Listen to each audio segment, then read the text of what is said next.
Well, isn't that the kind of part about being a lawyer that you don't learn in law school, you don't learn studying the bar, is that you're an attorney, you're someone that's going to interpret, translate, and advocate on the law, for the law, uh, and how the law applies to your client. But the other things you're also going to be is a psychologist. Yeah. You're going to be a family therapist. Sure. You're going to be somebody that, because of how intimate the work is, you're really inside their inner circle, at least for a time being. So inevitably, these other things come out. Things with their employer, things with their relationship, things about themselves, maybe even trauma they've suffered, because maybe you're the type of person that they trust, and so it just kind of naturally comes out. So it is an interesting part of the practice, especially as a solo, that you have to realize, as is the case with surgery, which you've used as an analogy in the past, John, you never really know until you cut them open.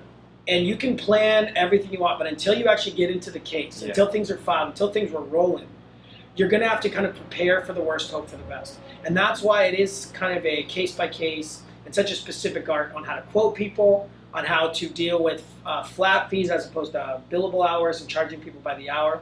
Because at the end of the day, we want to take care of our clients because they will then take care of us. Especially if you're building a practice and building your reputation, the last thing you want to do is have this perception that you cut somebody short, that you got paid and then you let it go.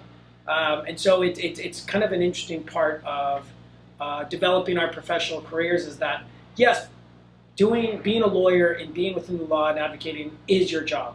But there's all these other parts that you better start also perfecting.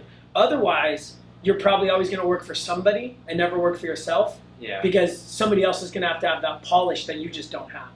I mean, although the complicated stuff is the law and learning that and you go to law school for that, you're never going to be a great lawyer unless you get all the other stuff. You're never going to make good money and be successful. Because even like when we go to an adjustment of status interview, how I treat the officer there, how I come off, if I come off sleazy or kind, if I'm rude or not. Sometimes the officers have a wall because they just got done with the interview where the attorney's too aggressive.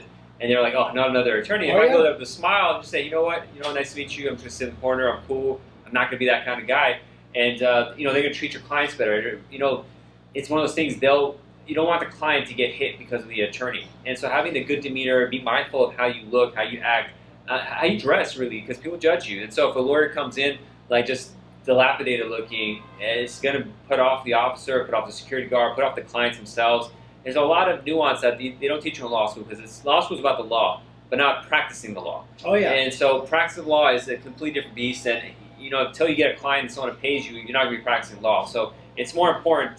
The horse is actually the ability to make money and get a client. The cart is the law, but the horse comes first. You can't get anywhere without that horse. Well, and on that exact idea, going to nursing school and being a nurse, very different. Talk to anybody that's a nurse.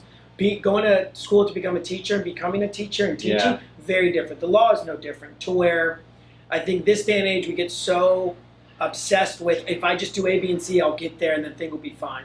When in fact, A, B, and C is the easy part. As crazy as that sounds, the bar is not fun nor easy.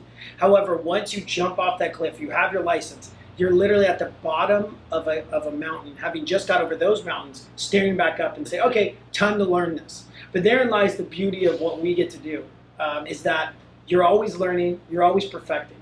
And you and I work with attorneys all the time who stopped perfecting their craft, and it shows. And it's immigration is not property rights and property law and trusts and wills.